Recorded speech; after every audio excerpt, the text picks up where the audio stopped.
ایک بار پھر آپ کو خوش آمدید کہتے ہیں نیو ٹیلی ویژن کی خصوصی ٹرانسمیشن پیغام رمضان کے اندر. اور جس طریقے سے ہم نے آپ کو بتایا کہ اب بالکل اختتام کے اندر ہم ہیں اور رویت ہلال کمیٹی بھی چاند دیکھنے کے حوالے سے یقیناً مشاورت میں لگی ہوئی ہے.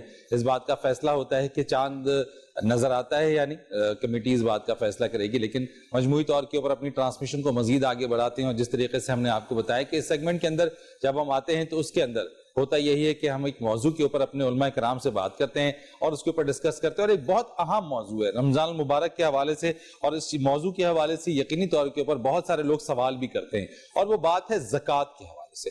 جس موضوع کے اوپر ہم بات کرنے جا رہے ہیں کہ زکوٰۃ اور مصارف زکوٰۃ اور اس کے علاوہ جو فطرہ ہم نکالتے ہیں اس کے اوپر ہم بات کریں گے کہ زکوٰۃ کے حوالے سے کون دے سکتا ہے، کون لے سکتا ہے، کس پر یہ فرض ہے، کس کو نہیں دینی چاہیے. اور پھر خاص طور کے اوپر جس طرح کی معاشی صورتحال رہی ہے تو ماہ مبارک سے پہلے ہی لوگوں نے اس بات کے بارے میں کہا اور کہنا شروع کر دیا تھا کہ رمضان سے پہلے ہی اگر لوگ اپنی زکوٰۃ نکال دیں تاکہ جو ضرورت مند ہیں ان تک چیزیں پہنچ جائیں. تو اس کے اوپر آج بات کریں گے، اور بات کرنے کے لیے ہمارے ساتھ ہمارے خوبصورت علماء کرام جن کی خوبصورت باتیں ہوتی ہیں. ہمارا بہت ہی خوبصورت پینل علامہ ضیاء اللہ شاہ بخاری صاحب، السلام علیکم سر. تشریف لانے کے لیے بہت شکریہ سر آپ کا. نعت خوانی کے لیے اور کوئی نہیں، ہم سب کے ہر دل عزیز اختر قریشی صاحب، السلام علیکم سر، بہت شکریہ تشریف آوری کے لیے. اسی کے ساتھ ساتھ گفتگو کرنے کے لیے ہمارے ساتھ موجود ہیں حفیظ اللہ بلوچ صاحب ہیں، اسکالر ہیں، بہت اچھی گفتگو کرتے ہیں. بہت شکریہ سر آپ کا. اور نعت خوانی کے لیے ہمارے ساتھ ایک ننھا منا نعت خواں بھی ہے، اس کی بھی نعت ہم سنیں گے اور اس سے جو ہے وہ نعت رسول مقبول صلی اللہ علیہ وآلہ وسلم جو ہے وہ اس سے کہیں گے کہ ہمیں سنائے بھی، کیونکہ ننھے بچے ہوتے ہیں ماشاءاللہ سے ان میں شغف بھی ہوتا ہے، لگاؤ بھی ہوتا ہے، محبت بھی ہوتی ہے، اس محبت سے کلام بھی پڑھتے ہیں تو بہت ہی مزہ آتا ہے اور کانوں میں آواز رس گھولتی ہے. شاہ صاحب آپ سے میں آغاز کرتا ہوں ذرا اس زکوٰۃ کے حوالے سے جو بات کریں، اور کافی زیادہ اس چیز کے اوپر سوالات اٹھتے ہیں اور لوگ طرح طرح کی باتیں خود بھی کر لیتے ہیں کہ جناب اتنا تو میرے پاس نہیں ہے اور یہ چیزیں نہیں ہے تو مجھ پہ تو زکوٰۃ فرض نہیں ہوگی نا، یا میں تو زکوٰۃ کے لیے اہلیت نہیں رکھتا نا. میں عام طور کے اوپر لوگوں کو دیکھتا ہوں کہ لوگ اس چیز کے اوپر بہت ہچکچاتے ہیں. زکوٰۃ کا جب معاملہ آتا ہے اور جب اللہ کی راہ میں نکالنے کی بات آتی ہے تو وہ ہر طور سے یہ کوشش کرتے ہیں کہ کہیں نہ کہیں سے وہ آ کے بچ جائے. زکوٰۃ کے معنی کیا ہیں، کیا ہے زکوٰۃ؟ الحمدللہ رب العالمین والصلاة والسلام علی سید المرسلین وعلی آلہ وصحبہ اجمعین. اما بعد فاعوذ باللہ من الشیطان الرجیم. بسم اللہ الرحمن الرحیم. رب اشرح لی صدری ویسر لی امری واحلل عقدۃ من لسانی یفقہوا قولی. یقیناً آج آپ نے جس موضوع کا انتخاب کیا ہے فرید بھائی، یہ بڑی اہمیت کا حامل ہے. آپ اس کی اہمیت کا اندازہ یوں لگائیں کہ جو اسلام کے 5 بنیادی ارکان ہیں ان میں ایک رکن کا نام اسلام ہے، زکوٰۃ ہے. بنی الاسلام علی 5 شہادت اللہ الہ الا اللہ وان محمد رسول اللہ و اقام الصلاۃ و ایتاء الزکاۃ. تیسرے نمبر پہ نبی کریم علیہ الصلوۃ والسلام نے اسلام کے بنیادی رکن کے طور پر جس عمل کو بیان فرمایا اس کا نام زکوٰۃ ہے. زکوٰۃ کا معنی ہوتا ہے پاکیزہ، پاکیزگی اور کسی چیز کو پاک اور صاف کرنا. چونکہ اس سے انسان کا مزاج بھی پاک ہوتا ہے، اس کا دل دماغ بخل سے، کنجوسی سے، ایسی رذالتوں سے پاک ہوتا ہے، اور اس کا مال بھی دنیاوی میل کچیل سے اللہ تعالیٰ پاک کر دیتا ہے. نبی کریم علیہ الصلوۃ والسلام سے اللہ تعالیٰ نے اس لیے خود قرآن مجید فرقان حمید میں زکوٰۃ کو وہاں صدقے کے نام سے بیان کر کے ارشاد فرمایا خذ من اموالہم صدقۃ تطہرہم وتزکیہم وتزکیہم بہا وصلی علیہم. اللہ اکبر. اللہ تعالیٰ فرماتے ہیں آپ ان کے مال سے زکوٰۃ وصول فرمایا. یہاں زکوٰۃ کو صدقے کے نام سے، جیسے عمومی طور پہ ہمارے نفلی جو انفاق ہم کرتے ہیں، سخاوت کرتے ہیں، اس کو صدقہ کرتے ہیں، لیکن اللہ تعالیٰ نے فرضی زکوٰۃ کو بھی صدقے کے طور پر، صدقے کے لفظ اس نے بیان کیا ہے. تو فرمایا ان سے آپ زکوٰۃ وصول کریں، اور اس کو وصول کرنے کی حکمت، اس کی لاجک اللہ تعالیٰ خود بیان فرماتے ہیں کہ تزکیہم بہا، اس سے آپ ان کی زکوٰۃ، ان کو پاکیزہ کر دیں گے، ان کا تزکیہ فرمائیں گے، اور ان کا جو باطن ہے اس کو بھی پاک اور صاف کر دیں، ان کے رزق کو آپ پاک کر دیں گے. وصلی علیہم. اور جب زکوٰۃ یہ ادا کر دیں، آپ وصول فرما لیں غرباء کے لیے، مساکین کے لیے، جو 8 مسائل اللہ تعالیٰ نے قرآن پاک میں بیان فرمایا. تو فرمایا جب ان کے لیے زکوٰۃ وصول کر لیں گے تو کیا ہوگا؟ اس کے بعد آپ ان کے لیے اللہ تعالیٰ سے رحمت کی دعا مانگیں گے، آپ ان کے لیے برکت کی دعا مانگیں گے. گویا جو زکوٰۃ ادا کرتا ہے اللہ اس سے خوش ہوتا ہے، اللہ اس کو پاک اور صاف سمجھتا ہے. اور نبی کریم علیہ الصلوۃ والسلام کی دعائیں اس کو حاصل ہوتی ہیں۔ نبی کریم علیہ الصلوۃ والسلام نے اس حوالے سے ہمیں ایک بہت ہی، آپ کی تو ہر بات ہی بڑی پاکیزہ، بڑی روح پرور، دل آویز اور ایمان افروز ہے اور بصیرت آمیز ہے، مگر زکوٰۃ کے حوالے سے آپ نے ہمیں بڑی تنبیہ فرمائی۔ آپ فرماتے ہیں ایو مال خالطتہ الزکوٰۃ اہلکتہ، جس مال کے اندر زکوٰۃ رہ جائے، خلط ملط ہو جائے، ہم نے صحیح طور پر زکوٰۃ نہیں نکالی، مثلا 1,00,000 روپیہ ہمارے پاس تھا، اس میں سے 2,500 روپیہ نکالنا ہمارے اوپر فرض تھا، ہم نے نہیں نکالا، تو نبی کریم علیہ الصلوۃ والسلام کا اعلان ہے، آپ کی تنبیہ ہے، آپ کا انذار ہے، آپ کا فرمان ہے کہ میں اللہ کا رسول زبان نبوت سے اس بات کی تمہیں یعنی پختگی سے بیان کر رہا ہوں، خبر دے رہا ہوں کہ وہ سارا مال ہی برباد ہو جائے گا، وہ سارا مال ہی ضائع ہو جائے گا، وہ جو 2,500 روپے وہ بقایا سارے پیسے کو ہلاک اور برباد کر دے گا۔ تو یقیناً زکوٰۃ دینے سے اس کے ایک اور معنی بھی ہے، نشو و نما۔ جب بندہ زکوٰۃ دیتا ہے نا تو اس کے اندر اللہ تعالیٰ کی طرف سے برکت آتی ہے، اس کی نشو و نما ہوتی ہے، کیونکہ برکت کہتے ہیں ثبوت الخیر الالہی فی الشیء، کسی چیز کے اندر اللہ کی طرف سے خیر اور بلائی شامل ہو جائے، اس کو کہتے ہیں برکت ہوگی۔ اور اس کا نتیجہ یہ نکلتا ہے، امام راغب رحمۃ اللہ علیہ فرماتے ہیں کہ جب کسی مال میں اللہ کی طرف سے برکت شامل ہو جاتی ہے تو نتیجہ کیا نکلتا ہے؟ ما حلت فی قلیل الا کثرا ولا فی کثیر الا نفع، اگر وہ مال کم ہونا تو وہ اللہ کی برکت سے بہت زیادہ ہو جاتا ہے، اور اگر پہلے اس کی مقدار زیادہ ہو تو وہ نفع بخش ہو جاتا ہے۔ بعض اوقات ہمارے پاس پیسے ہوتے ہیں، دولت ہوتی مگر نفع بخش نہیں ہوتی، ہمیں فائدہ اس کا نہیں ہوتا، کیونکہ ہم زکوٰۃ اپنے مال کو پاک کرنے میں جو ہے وہ پسپش سے کام لے رہے ہوتے ہیں۔ یقیناً زکوٰۃ سے ہمارا مال پاک ہوتا ہے، ہمارا دماغ پاک ہوتا ہے، ہمارا بدن پاک ہوتا ہے، ہماری روح پاک ہوتی ہے، ہمارا دل پاک ہوتا ہے، ہمارا مزاج پاک ہوتا ہے، ہماری طبیعت پاک ہوتی ہے، گویا ہمارا سارے کا سارا باطن جو ہے نا وہ سارا پاک اور صاف ہو جاتا ہے، اور یہ میل کچیل ہے یہ نکل جاتی ہے۔ جس طرح دیکھیے نا کچھ چیز ہم حتیٰ کہ سونا جو ہے جب اس کو پگھلایا جاتا ہے، لوہے کو پگھلایا جاتا ہے، میل نکل جاتی، تو میل کچیل نکالی جاتی، تو یہ تو میل کچیل تھی، اس کو نکال کر ہم اپنے مال کو پاک اور صاف کر کے اپنے لیے استعمال کر سکتے ہیں۔ ٹھیک ہے، بالکل اسی چیز کے اوپر ذرا آگے بڑھتے ہیں۔ حفیظ اللہ بلوچ صاحب آپ سے اسی موضوع کو آگے بڑھاتے ہیں۔ شاہ صاحب نے تو ابتدائیہ دیا اور بڑا خوبصورت ابتدائیہ دیا۔ اللہ نے قرآن مجید فرقان حمید کے اندر زکوٰۃ کے بارے میں کتنی مرتبہ تاکید فرمائی ہے اور کتنی سختی کے ساتھ کہا گیا ہے کہ زکوٰۃ کو ادا کیا۔ بسم اللہ الرحمن الرحیم۔ زکوٰۃ قرآن مجید کا نماز کے بعد دوسرا بڑا موضوع ہے، بلکہ جہاں جہاں اللہ رب العزت نے نماز کا حکم دیا ہے وہاں وہاں زکوٰۃ کا اور اس کی راہ میں خرچ کرنے کا حکم دیا ہے، اور ساتھ یہ بھی فرمایا ہے کہ مما رزقناہم ینفقون، جو ہم آپ کو رزق دے رہے ہیں اس میں سے آپ نے خرچ کرنا ہے۔ انسان کا مزاج ہے کہ جب وہ جیب سے نکالتا ہے تو وہ سوچتا ہے کہ میرا مال خرچ ہو رہا ہے، یہ مال کم ہو جائے گا، تو اللہ تعالیٰ نے پہلے ہی اس کے ذہن میں یہ بات انکلکیٹ کر دی ہے کہ مما رزقناہم ینفقون، جو ہم اپنے آپ کو مال دیا ہے آپ نے اس میں سے خرچ کرنا ہے۔ اگر ہم نہ دیتے تو آپ بھی سوالی ہوتے، ہم نے دیا ہے، ہم آپ کو دے کر آزما رہے ہیں، لہذا آپ ہمارے دیے ہوئے میں سے دے کر اپنے مال کو پاک کریں۔ اور یہ تقریباً 87 مرتبہ قرآن مجید کا اس کا حکم آیا ہے زکوٰۃ کا، اور زکوٰۃ نہ دینے والوں کے لیے اللہ تعالیٰ فرماتے ہیں والذین یکنزون الذھب والفضہ، وہ لوگ جو سونے اور چاندی کو جمع کرتے ہیں، خزانے جمع کرتے ہیں اور اس میں سے مستحقین کا حق نہیں نکال رہے، فرمایا قیامت والے دن ان کے لیے یہی سانپ بن کر، گنجا سانپ بن کر ان کے گلے میں پڑ جائے گا اور ان کو ڈسے گا، اور ڈس کے کہے گا انا مالو کا انا کنزو کا، میں ہی وہ تیرا مال ہوں جسے تو سنبھال کر سیونگ اکاؤنٹس کے اندر رکھتا تھا، میں ہی تیرا وہ مال ہوں جو کرنٹس اکاؤنٹ کے اندر رکھتا تھا، جو دنیا کے باہر ممالک میں تو رکھتا تھا اور پراپرٹیاں بناتا تھا، میں ہی وہ تیرا مال ہوں۔ انسان اسے ڈرے گا، بھاگے گا، جان چھڑوائے گا، وہ سانپ اس کی جان چھوڑے گا نہیں۔ یہ اصل میں اللہ کی طرف سے امتحان ہے۔ زکوٰۃ انسان کے مال کو، جیسے شاہ صاحب نے فرمایا تاخذ من اغنیائہم، اس کا فلسفہ کیا ہے؟ غنیوں سے زبردستی لینا ہے۔ یہ نہیں ہے کہ آپ کہیں آپ ان کو ٹھیک ہے ترغیب تو دیں، مگر اس کے باوجود اگر کوئی نہیں دے رہا تو یہ وقت کے حکمرانوں کی ڈیوٹی ہے تاخذ من اغنیائہم، ان سے قوت سے ان سے مال لیں، وتؤدوا الی فقرائہم، اور فقراء کو ادا کرنا، جس طرح لینا ڈیوٹی ہے اس طرح ان تک پہنچانا بھی ڈیوٹی ہے۔ اور اسی لیے حضرت عمر رضی اللہ عنہ فرماتے ہیں کہ اگر شام کے راستے میں کہیں ایک بکری بھی بھوکی مر گئی تو قیامت والے دن اللہ مجھ سے حساب لے گا۔ یعنی ہر غریب، مسکین، کمزور کے خوراک کا بندوبست کرنا، یہ اسلامی سلطنت کے کی ذمہ داری میں شامل ہے. مگر اگر نہیں ایسا نظام تو انفرادی طور پر بھی ہماری ڈیوٹی ہے کہ ہم اپنے مال سے زکوٰۃ کو ادا کریں. رسول اللہ صلی اللہ علیہ وسلم نے فرمایا صحابی کو انفق ننفق علیک، تو خرچ کر غریبوں پر، ہم تجھ پر خرچ کریں گے. یعنی تو خرچ کرے گا تھوڑے بہت، ہم خرچ کریں گے اپنی شان کے مطابق. انفق، تو خرچ کر ان غریبوں پر، ننفق علیک، ہم تجھ پر خرچ کریں گے. اور اسی طرح رسول اللہ صلی اللہ علیہ وسلم نے اپنی سالی سیدہ عائشہ سے کی جو بہن تھی حضرت اسماء کو فرمایا اللہ کے راہ میں خرچ کرو. تو عورتوں کا مزاج ہوتا ہے کہ وہ گن گن کے نکالتی ہیں. آپ نے فرمایا لا توصف یوصل اللہ علیک، گن کے نہ اللہ کے ساتھ حساب کتاب صدقہ کر.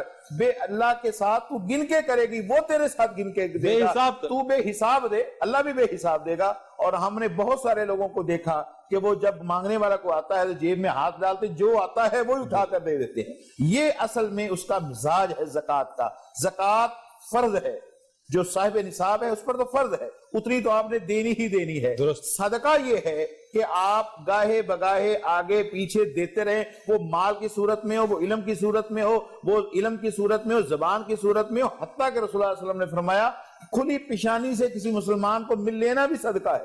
حتیٰ کہ رسول اللہ صلی اللہ علیہ وسلم نے فرمایا اتقوا النار ولو بشق تمرہ، اللہ کے راہ میں ایک آگ سے بچو، اللہ سے بچو آگ سے، چاہے تمہیں کھجور کا ایک حصہ صدقہ کرنا پڑے، وہ زکوٰۃ میں تمہیں دینی پڑ جائے تو وہ بھی دو. فرمایا کہ ایک حصہ، اور حدیث میں آتا ہے قیامت والے دن بندہ آئے گا، اس کے حساب و کتاب ہو رہا ہوگا تو اللہ کے اس کے بہت بڑا عمل آئے گا پہاڑوں کی مانند. تو وہ کہے گا یا اللہ یہ تو میرا عمل نہیں ہے. اللہ کہے گا ہاں واقعی تو نے اتنا بڑا عمل نہیں کیا، تو نے تو ایک کھجور صدقہ کی تھی. یوربی کما یوربی فلوہ، ہم تیرے صدقے کو پالتے رہے پرورش کرتے رہے چونکہ اس کے پیچھے تیری خلوص تھا، نیت خالص تھی، رضا الہی تھی، ریا تکبر نہیں تھا. تو ہم تیرے صدقے کو پالتے اتنا بڑا ہو گیا کہ آج وہ احد پہاڑ کی جتنی جو ہے کیفیت اختیار کر چکا ہے. تو یہ اللہ کے راہ میں خرچ کرنے کی فضیلت اور برکت. کیا بات ہے، بہت خوبصورت. جس طریقے سے اگر آپ بخل کرتے ہیں تو اس کا نتیجہ بھگتنا پڑے گا، لیکن جس طریقے سے بلوچ صاحب نے بتایا اس خوبصورتی کے ساتھ اللہ نے آپ کو نوید سنائی ہے، تو یقیناً اللہ کی راہ میں جتنا مال خرچ کیا جائے گا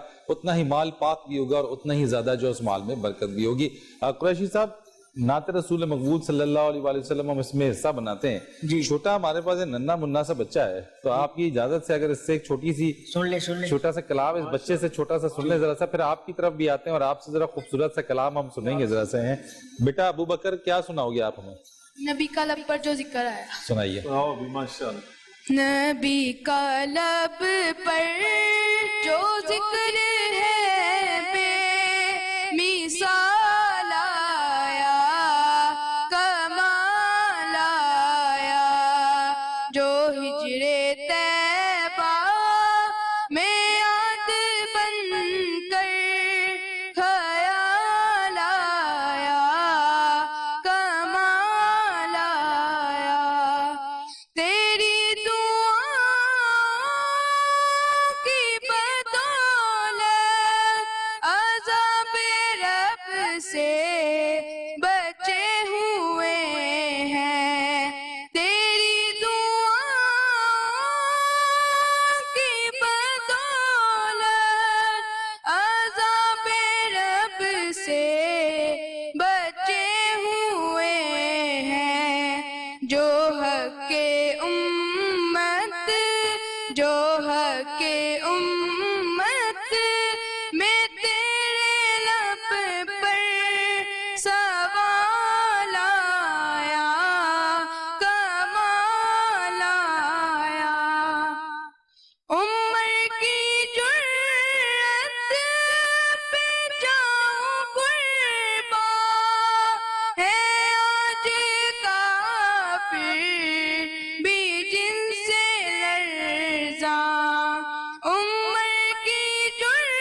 جو آخر میں آمینہ کا بولا لایا کمال آیا.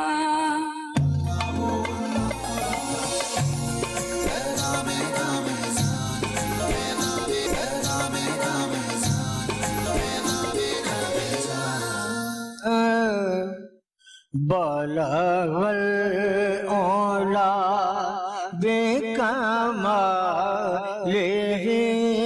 بلغ العلا بکمالہ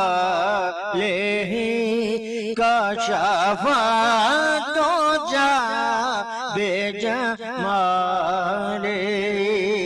حسنت جمیع خصالہ صلوا علیہ وآلہ صلوا علیہ وآلہ.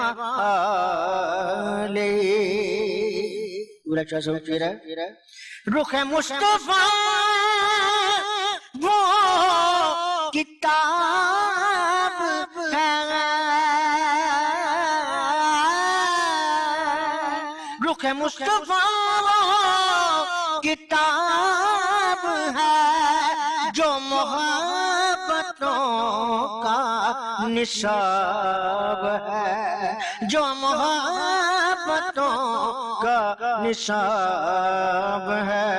یہی میرے پیش نظر رہے، یہی رات دن میں پڑھا کروں.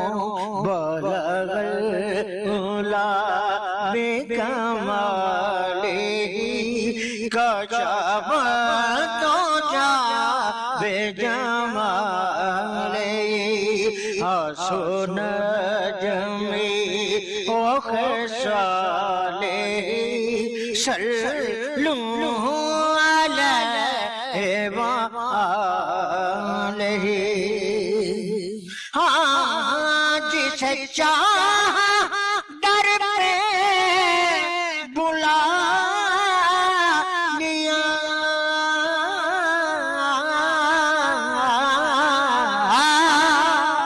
جسے چاہا در پہ بلا لیا، جسے چاہا اپنا بنا لیا، جسے چاہا اپنا بنا لیا. یہ بڑے کرم کے فیصلے، بڑے کرم کے فیصلے، یہ بڑے نصیب کی بات ہے. بلغ العلا بکمالہ کشف الدجی بجمالہ حسنت جمیع خصالہ صلوا علیہ وآلہ. میں تھا کیا مجھے کیا بنا دیا،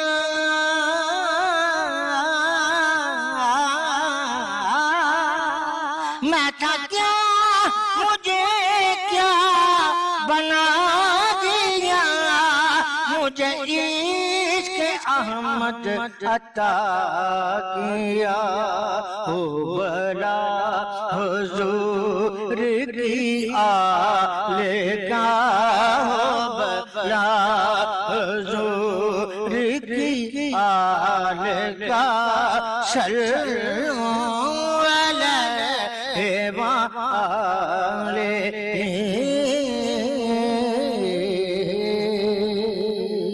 سبحان اللہ. بہت خوب رشید صاحب، کیا ہی انداز، بہت خوبصورت کلام.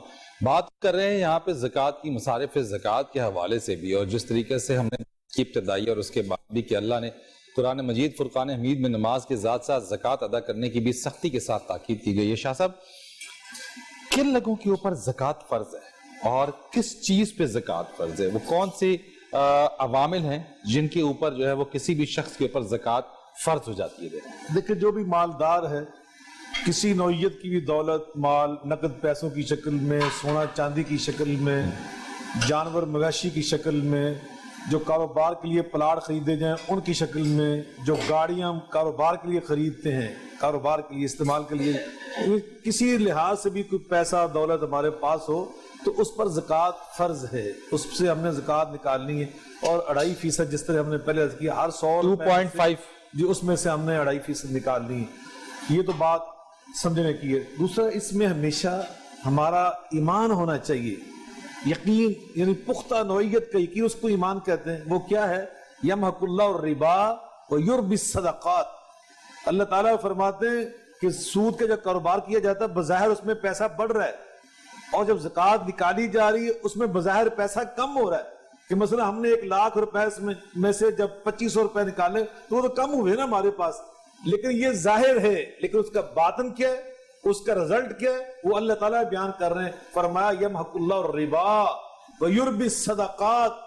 جو ظاہر تمہیں نظر آ رہا ہے نا، اللہ کو اور کچھ نظر آ رہا ہے، وہ کیا ہے کہ سود کا کاروبار بالآخر مٹ جاتا ہے، یہ اللہ تعالیٰ اس کو مٹا دیتا ہے۔ اور جو صدقات، جو زکوٰۃ تم نکال رہے ہو بظاہر تمہیں یہ نظر آ رہا ہے، اور یہی اللہ تعالیٰ نے فرمایا نا، الشیطان یعدکم الفقر، یہ تمہیں شیطان اس سے ڈالتا اس وقت، کیوں پیسے دے رہے ہو، کیوں پیسے نکال رہے ہو، فقیر بن جاؤ گے، پیسے کم ہو جائیں گے۔ اللہ فرماتے ہیں میں اللہ تم سے وعدہ کر رہا ہوں، وَيُرْبِ الصَّدَقَاتِ، میں تمہارے پیسے کو بڑھا کر تمہیں واپس کروں گا۔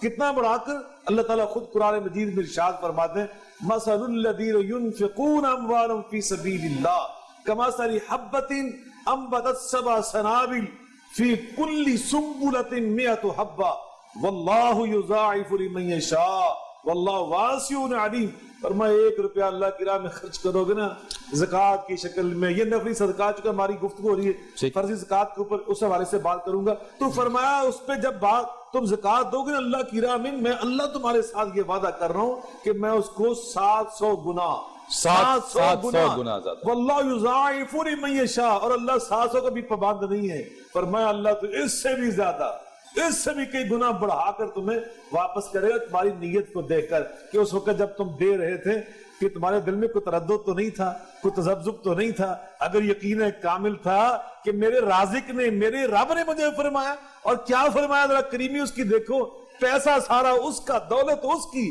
وَلِلَّهِ خَزَائِنُ السَّمَاوَاتِ وَالْأَرْضِ، خزانوں کا مالک تو وہ ہے، ہمیں تھوڑے سے پیسے دے کر اب ہمیں آزمائش کے طور پر، ہمارا امتحان لینے کے طور پہ فرما رہا ہے مَن يُقْرِضُ اللَّهَ قَرْضًا حَسَنًا، اور کون ہے تم میں سے جو مجھے رب کو قرضہ دے اور قرض حسنہ دے، اللہ قرضے کے طور پہ مانگ رہا ہے، فرمایا میری راہ میں مجھے قرضہ دو، قرض حسنہ، اور پھر اللہ تعالیٰ نے لے کے کیا کرنا ہے، فرمایا کن کے لیے، انما الصدقات للفقراء والمساکین والعاملین علیہا، اللہ فرمایا 8 بندوں کا نام لے لے کر، انما الصدقات للفقراء والمساکین والعاملین علیہا والمؤلفۃ قلوبهم وفی الرقاب والغارمین وفی سبیل اللہ وابن السبیل فریضۃ من اللہ، فقیروں کو دو، مسکینوں کو دو، توجہ فرمایا یہ جو ہمارے ارد گرد رہتے ہیں ہمارے عزیزوں کالم میں سے ہوتے ہیں بعض اوقات، ان پہ خرچ کرو، ان پر اللہ تعالیٰ تو نہیں لے رہا، انہی پہ خرچ کرو، ان پہ خرچ کرنے سے کیا ہوگا، ذرا غور فرمائے۔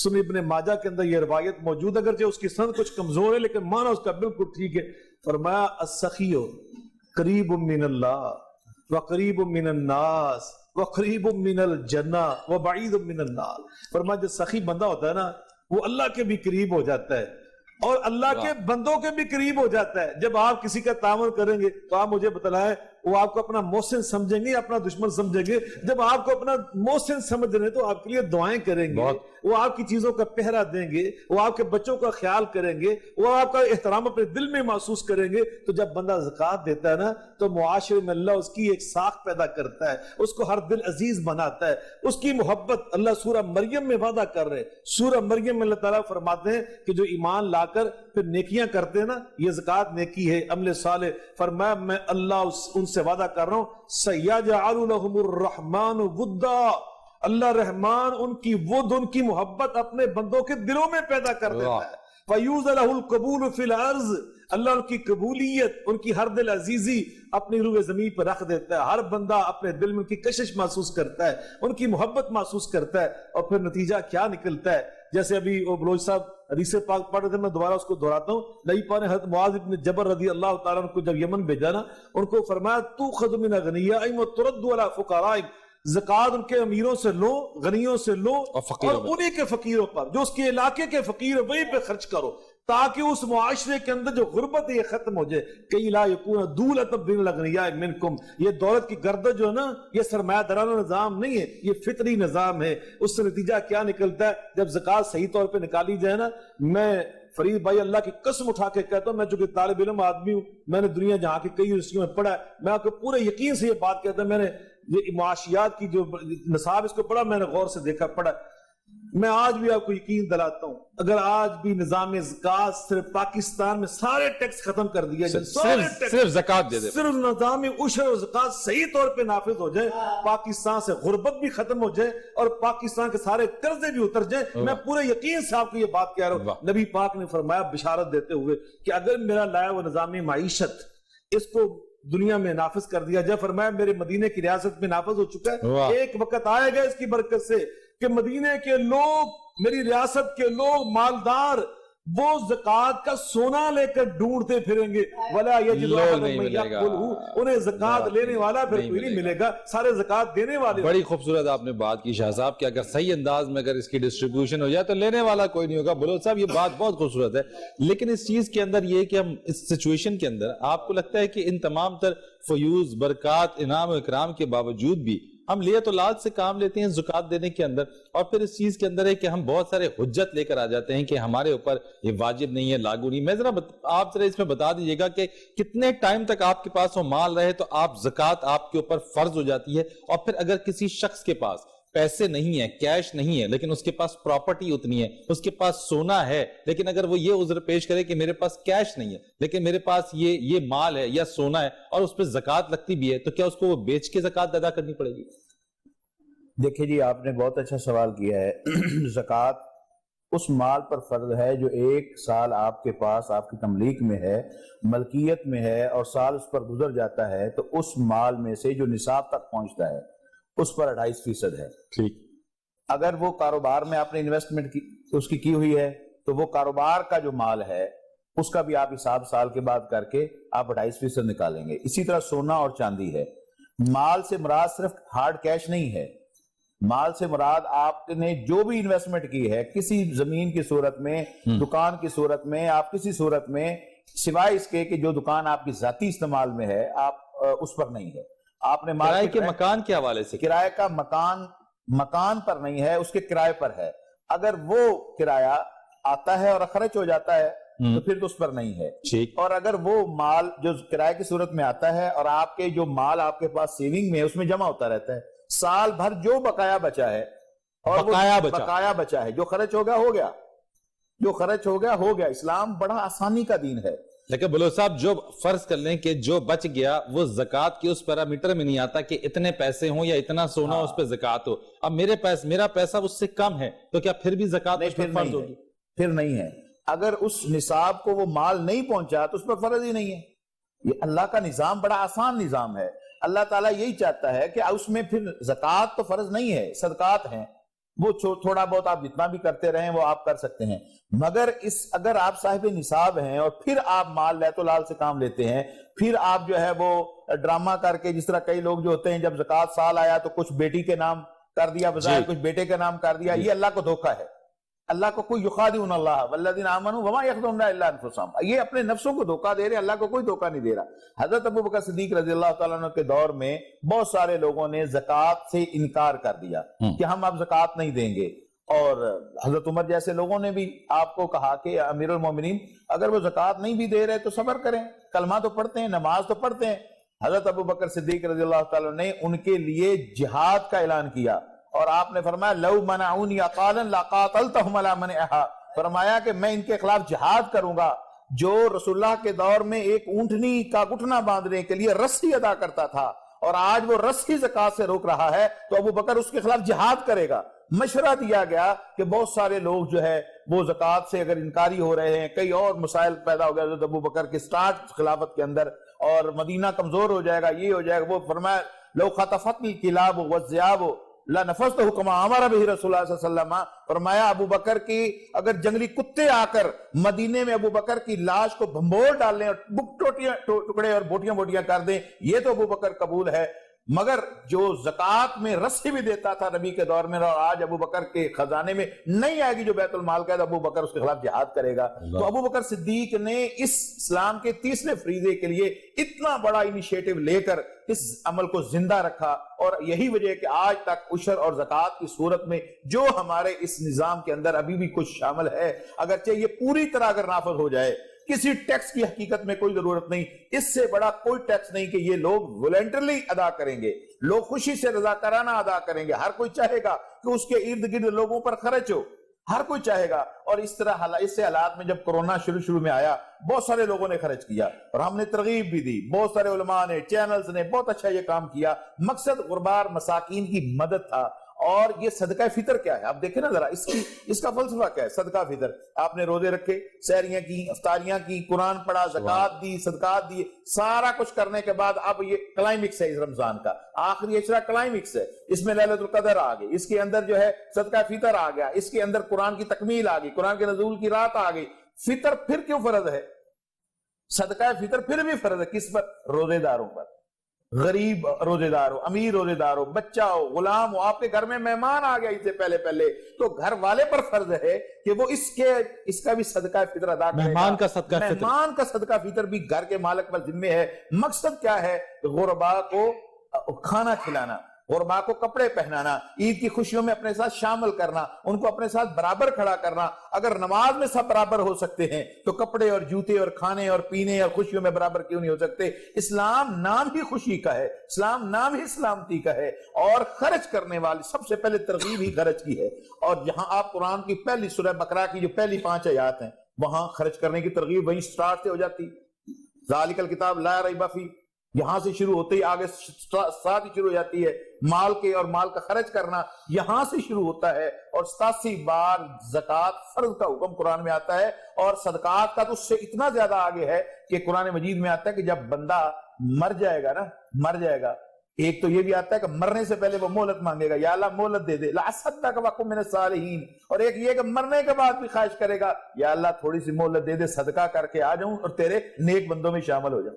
کوئی کام اور نہیں جا کے کرنا, جی صدقہ, صرف صدقہ مجھے کرنے کی اتنی مہلت دے دے تاکہ میں تیرے نیک بندوں میں شامل ہو جاؤں. یہ صدقہ رد البلا ہے. یہ آنے والی بلائیں, مصیبتیں جو آ رہی ہیں, کرونا پوری دنیا میں ہو رہی ہے, آپ صدقہ کریں اللہ کے راہ میں. اللہ کو کون دھوکہ دے سکتا ہے؟ اللہ کو نہیں پتا آپ کے پاس مال کتنا ہے. پورا صدقہ دے, پوری زکوٰۃ دیں, آپ کی آنے والی اس بلا کو, اللہم ارفع عنا البلاء والوباء, حدیث میں آتا ہے اللہ یہ بلائیں وبائیں دور فرما دے گا. سب سے بڑا اس کا علاج صدقہ ہے. صدقہ ہی سب سے بڑا علاج ہے. اور افطاری کے اندر کی حدیث میں آتا ہے کہ جس بندے نے 17 گھنٹے کا روزہ رکھا ہے اور ایک بندہ 2 کھجوروں سے کسی کو افطار کروا دیتا ہے, 2 کھجوریں دینے والے کو اتنا ثواب ہے جتنا 17 گھنٹے والے کا ثواب ہے. کیوں؟ اس نے خرچ کیا ہے, اس نے اس کو خوش کیا ہے. اور اس کتنا بڑا ایک دلیل آپ کے سامنے آئی کہ صدقہ کرنے والا اللہ کے بھی قریب, لوگوں کے بھی قریب, جہنم سے بھی دور ہو جاتا ہے, جنت کے بھی قریب ہو جاتا ہے. تو حدیث میں آتا ہے کہ قیامت والے دن ہر آدمی فی ذل صدقاتی ہی, اپنے صدقے کے سائے میں قیامت والے دن ہوگا. حساب و کتاب ہو رہا ہوگا, آسمان جو ہے وہ چھٹ جائے گا, ٹوٹ پھوٹ ہو جائے گی, سورج مسافت طے کرتا ہوا زمین کے 1.25 میل کے فاصلے پر آ جائے گا. رب نفسی انبیاء بھی کہہ رہے ہوں گے. اور ہر آدمی, حدیث میں آتا ہے کہ اس دن بھی اپنے صدقہ کے سائے میں ہوگا. وہ جو اللہ کے راہ میں اس نے صدقہ کیا, زکاتیں دی ہوئی ہیں نا, اس کے سائے میں ہوگا. چونکہ آج اس نے لوگوں کے کپڑوں کا بندوبست کیا, آج اس نے لوگوں کی کھانے کا بندوبست کیا, آج یتیموں کے سروں پر اس نے جو ہے وہ ہاتھ رکھا. اور رسول اللہ صلی اللہ علیہ وسلم عید پر جاتے ہوئے ایک یتیم بچے کو دیکھتے ہیں اور آپ صلی اللہ علیہ وسلم اس کو اپنے سینے سے لگا لیتے ہیں اور پوچھتے ہیں بیٹا کیا بات ہے؟ کہا میں یتیم ہوں, میرا کوئی باپ نہیں ہے, کسی نے کپڑے نہیں لے کے دیے, میں اس لیے پریشان ہوں.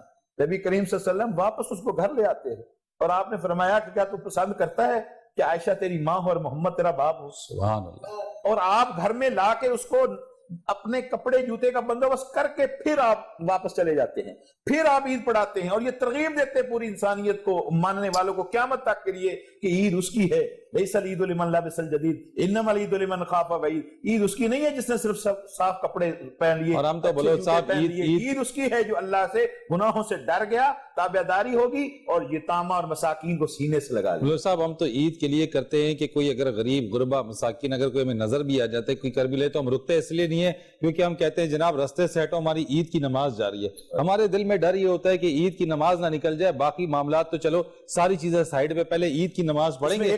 ایک سیکنڈ کے لیے عرض کر دوں، صدقہ فطر پھر عید سے پہلے کیوں فرض ہے؟ من ادھا قبل صلاۃ فہی صدقۃ مقبولہ، یہ فرض ہے عید سے پہلے نماز سے، کبھی بھی دے سکتے ہیں یہ؟ نہیں سنیں، عید سے ہاں پہلے آپ دے سکتے ہیں، عید سے پہلے کبھی بھی؟ ہاں کبھی بھی، مگر قریب عید کے اب آپ دی جا سکتی ہے۔ حضرت عبداللہ بن عمر سے آتا ہے کہ آپ اس کا جو صحیح شرعی وقت ہے نا وہ ہے کہ جب چاند طلوع ہو جاتا ہے شوال کا، یعنی روزے ختم ہو جاتے ہیں اور چاند طلوع ہو جاتا ہے، اس وقت سے شروع ہو جاتا ہے، اور نماز عید ادا کرنے سے پہلے یہ اس کا شرعی صحیح ٹائم ہے، اس ٹائم پہ ادا کر دینا ادا چاہیے۔ کرنا ضروری ہے۔ لیکن اگر 2 دن پہلے 3 دن پہلے غرباء اور مساکین کے ساتھ وہ تیاری کر سکے جی ہاں، عید کے لیے، جی نہیں فغنوہم عن السوال، انہیں غنی کر دو، وہ عید کے دن سوال نہ بجائے کرتے پھر اپنی ضروریات کو پورا کرنے کے لیے، اس لیے فرمایا نبی پاک صلی اللہ علیہ وسلم نے اس کا فلسفہ اور لاجک بیان کی، تہمۃ للمساکین وطہرۃ للصائمین، روزے داروں سے جو تھوڑی وہ غلطی ہو گئی نا، وہ اس کی برکت سے اللہ ساری معاف کر دیتا ہے، اور مساکین کے کھانے پینے کا، خوشیاں منانے کا جو ہے بندوبست اللہ تعالیٰ کیا بات ہے شاہ جی، اس کے اوپر بات کرتے ہیں ذرا سے، 1-2 سوال اور ہے میرے پاس اسی چیز کے اوپر کرنے کے لیے، آپ سے بلوچ صاحب سے بھی اسی چیز کے اوپر بات کریں گے۔ ایک تو صدقہ فطر کی آپ نے بات کی ہے، اوپر سے اس کے ساتھ ساتھ وہ لوگ جو کہ روزہ نہیں رکھ سکے کسی بھی عذر کی وجہ سے، تو ان کا اس کا کمپنسیشن کے طور پہ جو رقم ہے، جو چیز ہے، وہ بھی کتنی ہوتی ہے اور کس طریقے سے دی جاتی ہے، اس پر بات کریں گے۔ نعت رسول مقبول صلی اللہ علیہ وآلہ وسلم کی طرف ہم چلتے ہیں، اور شہباز سمیع صاحب ہمارے ساتھ موجود ہیں، اور پنجاب پولیس سے ان کا تعلق ہے جناب، اور سب انسپیکٹر ہیں ماشاءاللہ سے، سرونگ ہے، لا انفورسمنٹ ایجنسی ہماری فرنٹ لائن ہیروز کے اندر ہیں، تو لیکن شوق آپ کا ہے جی نعت خوانی کا، اور ماشاءاللہ آپ اپنے ڈپارٹمنٹ میں بھی ماشاءاللہ کافی زیادہ اس میں ایکٹیو رہے ہیں، تو کیا سنا رہے ہیں ہمیں کلام؟ بہت پیارا کلام ہے مدینہ شریف کی حاضری سے، وہ آپ کی باتوں کے حوالے کرنا چاہتے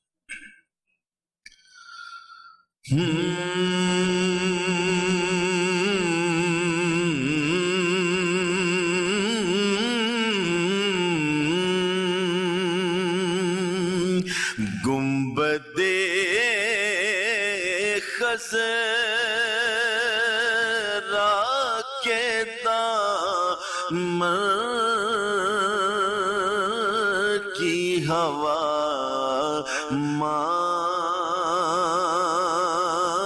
مانگی ہے، گنبد خضرا کے دامن کی ہوا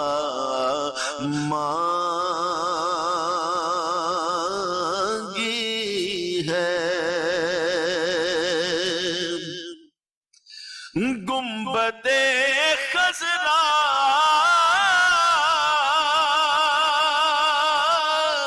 کے دامن کی ہوا مانگی ہے، ہم نے مرنے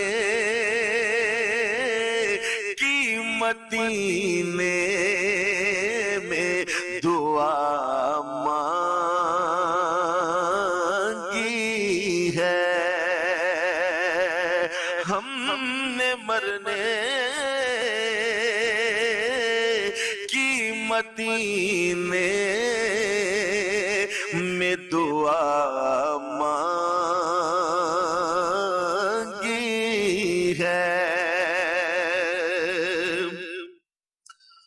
اور زندگی مانگی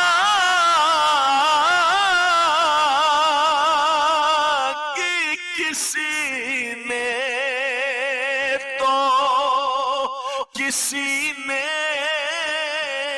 جنت زندگی ماں کی کسی نے تو کسی نے جنت پر ہم فقیروں نے مدینے کی فضا مانگی ہے ہم فقیروں اس نے بھی مدینہ دیکھ لیا ارے اس نے بھی مدینہ دیکھ لیا سرکار ایک دن میں بھی کہوں کہ میں نے بھی مدینہ دیکھ لیا ہم فقیروں